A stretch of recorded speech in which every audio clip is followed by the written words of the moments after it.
Hello दोस्तों, स्वागत है एक बार फिर से आपके अपने यूट्यूब चैनल किरण लर्नर्स अकेडमी में। हम कर रहे हैं दोस्तों बिहार स्टाफ सिलेक्शन कमीशन का ये एग्जाम होता है और प्रखंड सांख्यिकी पदाधिकारी। इस एग्जाम के लिए स्टैटिकल ऑफिसर का ये एग्जाम है। इसके लिए हम कर रहे हैं मॉडल प्रैक्टिस सेट और सेट, ये हमारी बुक आती है, इसमें इसका वीडियो सोल्यूशन कर रहे हैं दोस्तों। सारे सेट हैं जितने भी, उन सारे क्वेश्चन को हम सोल्व कर रहे हैं। सेट नंबर 2 के हमने 2 पार्ट किए थे, अभी इस वीडियो में स्टार्ट करेंगे इसका सेट नंबर 2 का तीसरा पार्ट। टोटल 150 क्वेश्चन होते हैं एक सेट में, ठीक है। इसको हम 6 पार्ट में कवर करते हैं।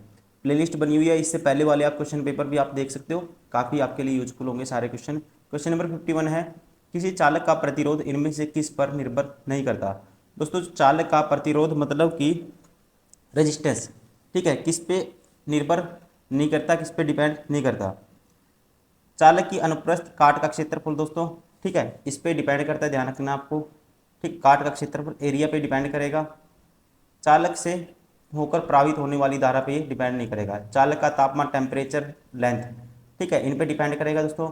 रेजिस्टेंस होता है, ध्यान रखना आपको, रो एल बाई ए, ठीक है।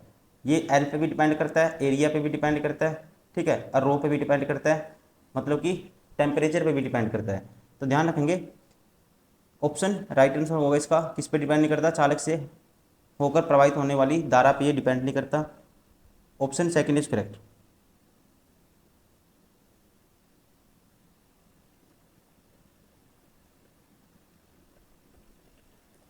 क्वेश्चन नंबर 52, यदि किसी चालक के टर्मिनलों के बीच 5 वोल्ट विभवांतर मतलब वोल्टेज है दोस्तों, पोटेंशियल डिफरेंस है, करने पर उसमें 2.5 मिली एम्पियर की धारा उत्पन्न होती है, तो प्रतिरोध क्या है, रेजिस्टेंस आपको बताना है। तो रेजिस्टेंस होता है, ध्यान रखेंगे, रेजिस्टेंस होता है दोस्तों, ठीक है। तो V equal to I R होता है। तो R की वैल्यू V बाई आई, तो V है 5 वोल्ट और I की वैल्यू क्या है 2.5 मिली एम्पियर। तो इसको 2.5 मिली एम्पियर को एम्पियर में कन्वर्ट करेंगे तो इसको हम, ठीक है, डिवाइड कर देते हैं किससे, 1000 से, तो ये आएगा 0.0025। अब इसको कैंसिल आउट करना है, ठीक है, तो ये आएगा 5 पे काटेंगे, ये 5 आ गया, और ये दोस्तों 10 की पावर 4 ऊपर चला जाएगा, और इसको काटोगे 5 दूनी 10, 2 के आगे 3 जीरो आएंगी, ठीक है, तो ये आएगा 2000 ohm. Option first is correct. Question number 53, alcohol sodium के साथ अभिक्रिया करके निम्नलिखित में से किस गैस का निर्माण करता है। दोस्तों एल्कोहल की रिएक्शन कराओगे आप किसके साथ, सोडियम के साथ। तो एल्कोहल की जब भी सोडियम के साथ रिएक्शन कराओगे तो गैस कौन सी बनेगी, ये बनेगी हाइड्रोजन, क्योंकि आपको पता है सोडियम प्लस एल्कोहल। अब एल्कोहल का दोस्तों अगर फार्मूला पता है तो आपको पेन भी उठाने की जरूरत नहीं है, आपको पता है CH2OH, यहाँ से हाइड्रोजन ही रिलीज हो सकता है, ठीक है। तो ध्यान रखेंगे क्या बनेगा, हाइड्रोजन रिलीज होगा और Na ग्रुप इसके साथ जुड़ जाएगा, ठीक है, और हाइड्रोजन गैस जो रिलीज होगी, राइट आंसर होगा ऑप्शन 4। क्वेश्चन नंबर 54, जब किसी वस्तु के लेंस को 2f दूरी पर रखा जाता है, लेंस को दोस्तों 2f दूरी पर रख दिया, तो उत्तल लेंस द्वारा उत्पन्न आवर्धन m का द्वारा दर्शाया जाता है। तो मैग्नीफिकेशन पावर आपको बताना है, मैग्नीफिकेशन क्या होगा, ठीक है। बात किसकी हो रही है यहाँ पे, उत्तल लेंस की, मतलब कि कॉन्वेक्स लेंस की। तो यहाँ पे अगर आप देखोगे जो है दोस्तों, ऑब्जेक्ट की डिस्टेंस क्या है, कितनी दूर रखना है, यू ऑब्जेक्ट तो नेगेटिव लेते हैं, -2f होगा, और 1/f लेंस है दोस्तों, लेंस फॉर्मूला कहता है 1/v हो बराबर -1/u, 1/f बराबर 1/v -1/u। तो 1/v और ये दोस्तों -1/u, माइनस माइनस प्लस हो जाएगा, ये होगा u की वैल्यू 2f। यहाँ से आएगा 1/v की वैल्यू क्या आएगी, 1/v की वैल्यू हमारे पास आएगी 1/f -1/2f, ये आएगी, ठीक है। अगर मैं 1/f इनमें से कॉमन लूँगा दोस्तों, 1/f कॉमन लेंगे तो ये आएगा 1 माइनस के 1/2, ठीक है। तो ये कितना बचेगा 1/2, और ये आ जाएगा 1/2f, ठीक है। यहाँ तक कोई दिक्कत नहीं। अब ये 1/v के बराबर है, तो यहाँ से वी की वैल्यू क्या आएगी दोस्तों, वी की वैल्यू 2f के बराबर आएगी, वी की वैल्यू आई 2f के बराबर। अब मैग्नीफिकेशन होता है v बाई यू, लेंस के केस में दोस्तों मैग्नीफिकेशन होता है v बाई यू, मतलब m की वैल्यू ये होती है। तो v की वैल्यू 2f है दोस्तों और u की वैल्यू -2f है, कैंसिल आउट करेंगे क्या आएगा -1, तो मैग्नीफिकेशन आएगा -1, राइट आंसर होगा ऑप्शन सेकेंड। क्वेश्चन नंबर 55, फूल के किस प्रजनन भागों में रोगाणु कोशिका होती है दोस्तों, फूल के ध्यान रखेंगे रोगाणु कोशिका होती है फूल के पुंकेसर और स्त्री केसर में, option second is correct. Question number 56, किसी दिए गए पारदर्शी माध्यम का अपवर्तनांक, दोस्तों अपवर्तनांक मतलब कि रिफ्रैक्टिव इंडेक्स कितना है 1.5 है, तो उस माध्यम में प्रकाश की चाल क्या होगी। तो आपको देखो रिफ्रैक्टिव इंडेक्स होता है, ध्यान रखना आपको, रिफ्रैक्टिव इंडेक्स होता है दोस्तों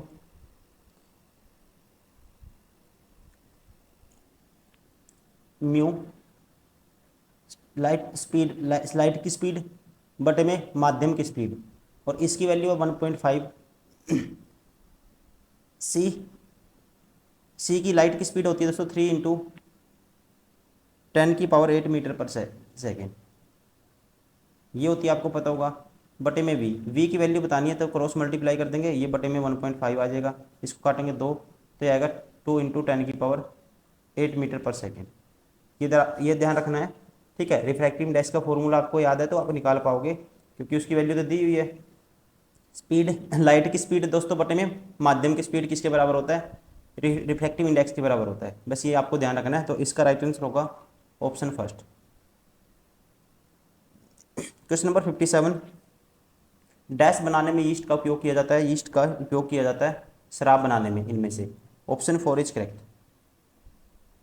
क्वेश्चन नंबर 58, दो पारदर्शी माध्यमों ए और बी में प्रकाश की चाल 2 × 10⁸ मीटर पर सेकेंड और 2.25 10 × 10⁸ मीटर पर सेकेंड, तो माध्यम बी के सापेक्ष माध्यम ए का अपवर्तनक ज्ञात कीजिए। माध्यम बी के सापेक्ष दोस्तों माध्यम ए का अपवर्तनांक आपको बताना है।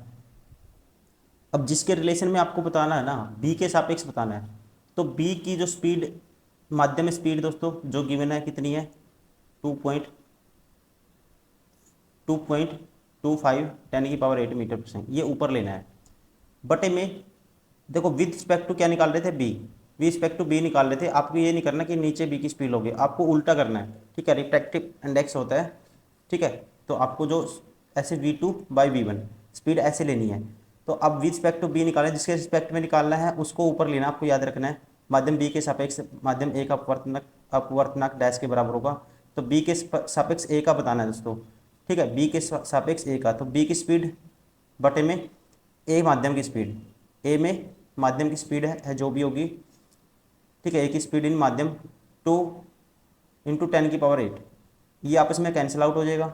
अब इसको कैंसिल आउट करोगे दोस्तों ये आएगा 1 ठीक है, कितना आएगा 1.125, राइट आंसर होगा ऑप्शन फर्स्ट। क्वेश्चन नंबर 59, दी गई केमिकल रिएक्शन में निम्नलिखित में से कौन सी, कहते हैं दोस्तों रासायनिक जातियां क्रमशः ऑक्सीकारक और अपचायक के रूप में कार्य करती हैं। अब दोस्तों ध्यान रखेंगे, ऑक्सीकारक वो होगा या ऑक्सीकरण एजेंट वो होगा, ऑक्सीडाइजिंग एजेंट वो होगा जो क्या करेगा, ऑक्सीजन को लूज करेगा, या कह सकते हैं गेन ऑफ हाइड्रोजन करेगा, ऑक्सीजन को क्या करेगा लूज करेगा। तो यहाँ पे इसने ऑक्सीजन को लूज कर दिया Fe2 ने, ठीक है, तो Fe2O3 ने क्या कर दिया ऑक्सीजन को लूज कर दिया, तो ये होगा ऑक्सीकारक, ठीक है। ये ऑप्शन बार हो गया, ये ऑप्शन बार हो गया, ये भी बार हो गया। और ये दोस्तों यहाँ पे, अब यहाँ पे ध्यान रखेंगे, इसने लूज किया ऑक्सीजन को और इसने Al ने ऑक्सीजन को गेन किया है, तो ये क्या होगा रिड्यूसिंग एजेंट होगा, मतलब कि अपचायक होगा, तो राइट आंसर होगा इसका ऑप्शन थर्ड। क्वेश्चन नंबर 60, 1000 ओम प्रतिरोध वाले एक धातु तार को मोड़कर तार की लंबाई के बराबर परिधि वाला एक वृत्त बनाया गया। वृत्त के दो व्यासस्थ सम्मुख बिंदुओं के बीच तुल्य प्रतिरोध ज्ञात कीजिए, तुल्य प्रतिरोध ज्ञात कीजिए। दोस्तों जब इसमें काटेंगे, इसको समान तार को मोड़कर एक बराबर परिधि वाला एक वृत्त बनाकर दो व्यास समान बिंदुओं के बीच का तुल्य प्रतिरोध आपको बताना है। अब जब तार काटेंगे ना तो ध्यान रखेंगे जो तार की आधी लंबाई होगी दोस्तों उसका जो रेजिस्टेंस होगा R/2 हो जाएगा आधी लंबाई का। ठीक है, और यहाँ पे ध्यान रखेंगे प्रश्न में कहता है प्रश्न के अनुसार वृत्त के दो व्यासत विपरीत बिंदुओं के बीच दो रेजिस्टेंस हो जाएगा दोस्तों, ये R/2 और हो जाएगा तो ये हो जाएगा R/4।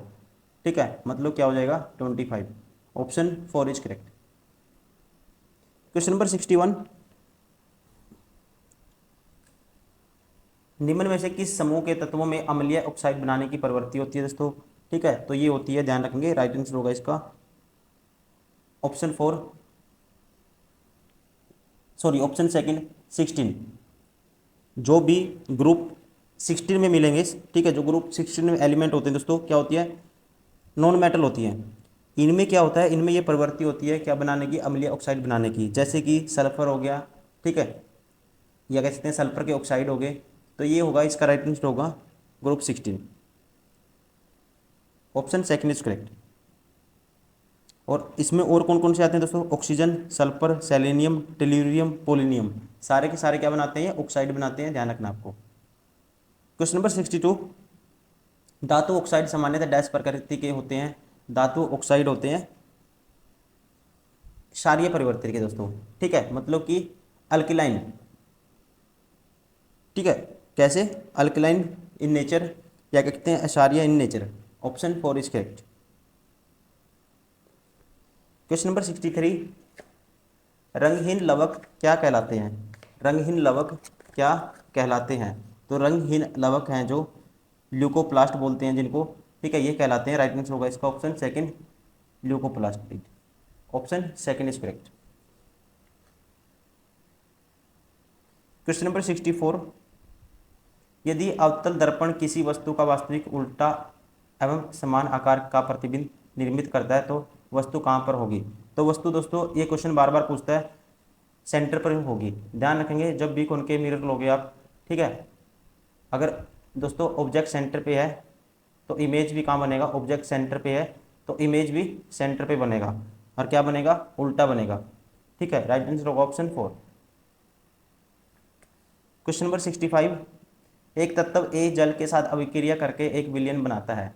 ठीक है, जल के साथ रिएक्शन करके क्या बनाता है, एक विलयन बनाता है जो फिनोल फतेलिन के विलयन को गुलाबी कर देता है। तत्व ए के डैश होने की सर्वाधिक संभावना है दोस्तों, तत्व ए होने की, तो ये तत्व होगा, ध्यान रखेंगे आप, राइट आंसर होगा मैग्नीशियम। ठीक है, ये कौन करता है, मैग्नीशियम करता है, ध्यान रखेंगे। मैग्नीशियम हाइड्रोक्साइड और हाइड्रोजन बनाने के लिए मैग्नीशियम को गर्म पानी के साथ क्या है, रिएक्शन कराई जाती है इसकी। ठीक है, और क्या बनाएगा, मैग्नीशियम हाइड्रोक्साइड बनाएगा ये, और हाइड्रोजन गैस क्या होगी, रिलीज होगी। यहाँ पे जो एलिमेंट है ये है मैग्नीशियम। क्वेश्चन नंबर 66, अधिकांश जंतुओं में गति इनमें से किन तंत्रों की संवित गतिविधि है? ठीक है, अधिकांश जंतुओं में गति इनमें से किन तंत्रों की संवित गतिविधि है? तो ये है पेशी, कंकाल और तंत्रिका तंत्र की। Option 4 is correct. Question number 67, मनुष्य में डैश काय सूत्र के जोड़े होते हैं दोस्तों? मनुष्य में होते हैं, ऑप्शन फर्स्ट 22 क्या होते हैं, काय सूत्र के जोड़े होते हैं। ठीक है, मनुष्य में दोस्तों प्रत्येक कोशिका में सामान्य रूप से 46 अर्थात 23 जोड़े गुणसूत्र होते हैं। इनमें से 22 जोड़े जिन्हें गुणसूत्र कहा जाता है पुरुष और महिलाओं दोनों में समान होते हैं, और 23वीं जोड़ी लिंग गुणसूत्र पुरुषों और महिलाओं के बीच क्या होते हैं दोस्तों, भिन्न होते हैं। आपको पता ही होगा, जिससे डिसाइड होता है कि क्या होगा, बेबी लड़का होगा या लड़की होगी। तो जो काय सूत्र पूछे हैं, काय सूत्र के जोड़े होते हैं 22। क्वेश्चन नंबर 68, चुंबकीय क्षेत्र में परिवर्तन द्वारा प्रेरित धारा उत्पन्न करने की प्रक्रिया कहलाती है? ठीक है, चुंबकीय क्षेत्र में परिवर्तन द्वारा प्रेरित धारा मतलब इंड्यूस्ड करंट उत्पन्न करने की प्रक्रिया को क्या कहते हैं? इसे कहते हैं, राइट आंसर होगा विद्युत चुंबकीय प्रेरण। Option second is correct. Electromagnetic induction बोलते हैं इसको। क्वेश्चन नंबर 69, डैश एक अणु में हैलोजन परमाणु द्वारा इलेक्ट्रॉनों को आकर्षित करने का गुण है। तो ये है दोस्तों, राइट आंसर होगा ऑप्शन सेकंड, वैद्युतीय ऋणात्मक का। ठीक है, इलेक्ट्रॉनिक नेगेटिविटी। ठीक है, इलेक्ट्रोनेगेटिविटी क्या है दोस्तों, एक अणु में हैलोजन परमाणुओं द्वारा इलेक्ट्रॉनों को आकर्षित करने का क्या है, एक गुण है। राइट आंसर होगा ऑप्शन सेकंड। क्वेश्चन नंबर 70, निम्नलिखित में से कौन सा अम्ल हमारे पेट में उत्पन्न होता है दोस्तों, हमारे पेट में बनता है, ठीक है, HCl, हाइड्रोक्लोरिक अम्ल, हाइड्रोक्लोरिक एसिड। क्वेश्चन नंबर 71, निम्नलिखित में से कौन सा ध्वनि की लाउडनेस या सॉफ्टनेस को निर्धारित करता है, तो ये निर्धारित किया जाता है उसके आयाम के द्वारा दोस्तों, ठीक है। राइट आंसर होगा इसका ऑप्शन सेकंड। क्वेश्चन नंबर 72, अयस्कों का वर्जन क्यों किया जाता है, अयस्कों का जो वर्जन है, ठीक है दोस्तों, ये क्यों किया जाता है, ध्यान रखेंगे, अयस्कों का वर्जन सल्फर निकालने के लिए किया जाता है, ठीक है। राइट आंसर होगा इसका ऑप्शन सेकंड। क्वेश्चन नंबर 73, उस हार्मोन का चयन करें जो शरीर में कार्बोहाइड्रेट, प्रोटीन और वसा के चयापचय को नियंत्रित करता है, ठीक है। उस हार्मोन बताना है वो जो कार्बोहाइड्रेट, प्रोटीन और वसा इनके चयापचय को क्या करता है दोस्तों, मेटाबॉलिज्म को कंट्रोल करता है, ताकि विकास के लिए सर्वोत्तम संतुलन प्रदान किया जा सके। तो ये है जो हार्मोन है, ये है थायरोक्सिन। कौन सा है दोस्तों, option third, thyroxine. Question number 74, मानव में लैंगिक प्रजनन मादा की योनि में शुक्राणुओं का प्रवेश शामिल होता है, उसके बाद मादा प्रजनन प्रणाली के किस भाग में निषेचन होता है दोस्तों, तो उसके बाद निषेचन होता है। राइट आंसर होगा फैलोपियन ट्यूब में। कई बार आता है question, option 4 is correct. Question number 75, अपने कक्ष में एक उपग्रह पृथ्वी के चक्कर लगाता रहता है, ठीक है, अपने ऑर्बिटल में दोस्तों एक जो है ग्रह, उपग्रह, ठीक है, क्या करता है, चक्कर लगाता रहता है। तो वह ऐसा किस कारण से होता है, तो ऐसा किस कारण से होता है, तो वहाँ पे काम करता है। राइट आंसर होगा ऑप्शन सेकंड, केंद्राभिमुखी बल, मतलब कि centripetal force. Option second is correct. दोस्तों ये था इसका थर्ड पार्ट, ठीक है, BSSC का ये था third part, Bihar staff selection commission अवर प्रखंड सांख्यिकी पदाधिकारी। इस एग्जाम के लिए हम करें मॉडल प्रैक्टिस सेट। इसके नेक्स्ट वीडियो में हम कवर करेंगे इसका fourth part, then fifth, then last part 6। ऐसे करते करते हम आपको इसके जो 10 मॉडल प्रैक्टिस सेट हैं दोस्तों, 1500 क्वेश्चन आपको सोल्व कराएंगे, जो काफ़ी आपको एग्जाम से पहले एक बार देख के जरूर जाने हैं। कहीं ना कहीं इन्हीं पैटर्न पे, इन्हीं कॉन्सेप्ट के क्वेश्चन देखने को मिलेंगे बार बार। Thank you, bye bye, take care.